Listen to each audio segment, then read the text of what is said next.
Welcome to the Symposium interview series. Today I'm speaking with Michael Grant. He's a senior tax partner for BDO based in Sydney. BDO is the fifth largest accounting, tax and advisory firm in the world. As I say, Michael's based in Sydney and he will be a keynote speaker at the Resources Investment Symposium in Broken Hill. Welcome to the interview series, Michael. Thank you, Kerry. Very pleased to be part of it. Well, thanks for talking to us today. Let's start off. I think we're going to cover two things. We'll cover firstly the Research and Development Tax Incentive, which has been in place, I think, now for the past couple of years.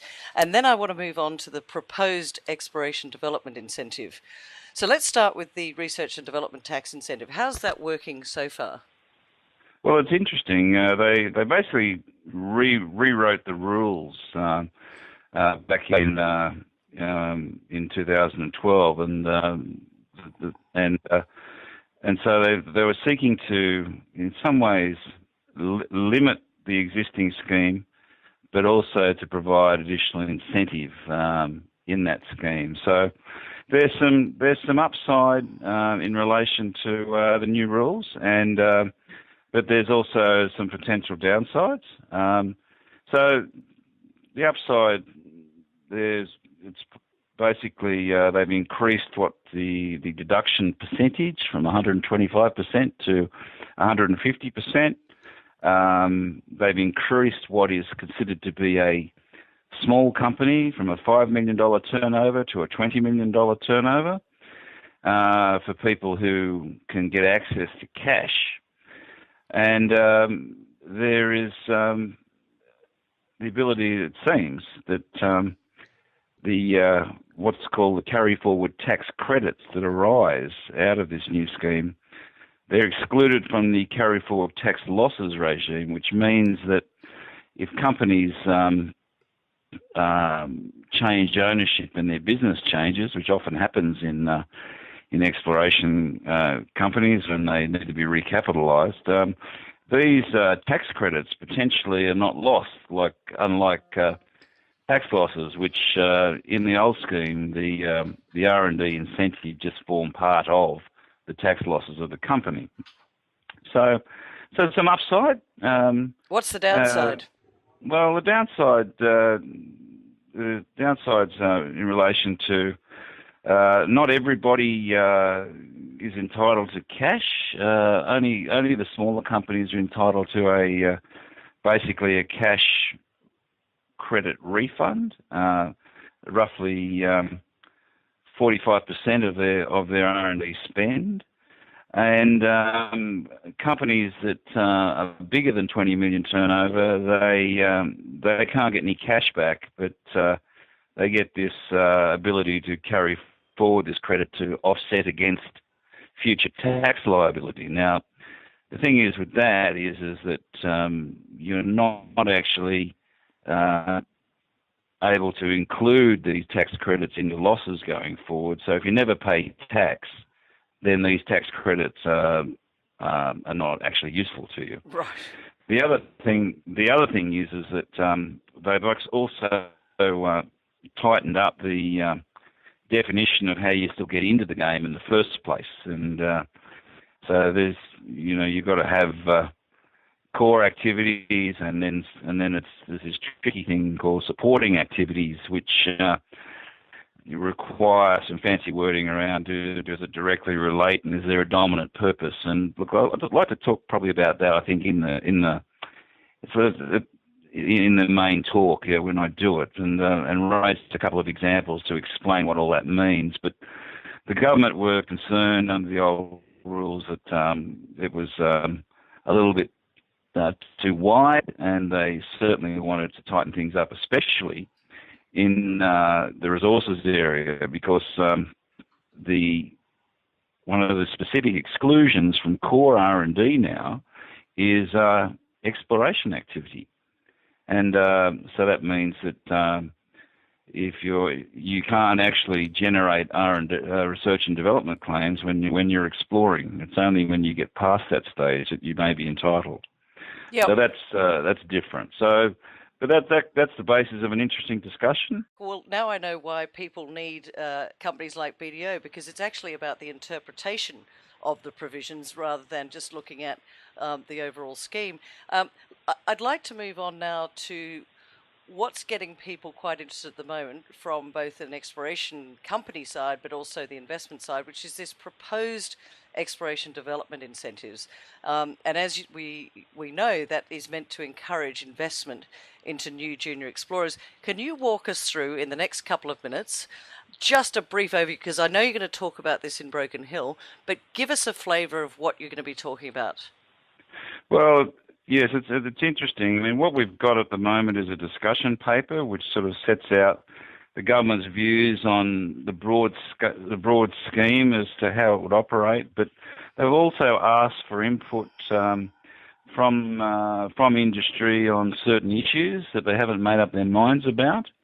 The interesting thing about that is they have a commencement date for this thing on the 1st of July 2014, so there's not a lot of time to absorb all that. I mean, the submissions were due in on the 4th of April, so they're all in now. The cut-off date's passed, but that doesn't give them a lot of time to basically pump out actual black-letter law and get this out there so people can actually understand what's going to happen. So I suspect that whilst the commencement date will be 1 July 2014, we may not actually see it until a little while after that date. That may not necessarily matter because it looks at it in a bit of in a retrospective or hindsight basis anyway. Now, the thing about this is it's got a very commendable purpose. It's meant to provide an incentive to encourage new mineral exploration and discovery for junior explorers. So the way they dealt with that is to say that you've got to have, to actually qualify, you've got to have nil taxable income. So you're not allowed to make any money in order to get this incentive, which kind of makes sense because junior explorers don't have any money. That's exactly right. Indeed. But the way it's meant to work is a tax credit arises to the Australian resident shareholders. By the way, the companies have to be widely held, so they'll only be public companies. It won't be private companies who will be able to participate in this. And only in relation to what we call eligible greenfields exploration expenditure. So it's really true exploration, not sort of doing a bit of exploration on the side of a producing. Well, that makes sense. Resource, yes.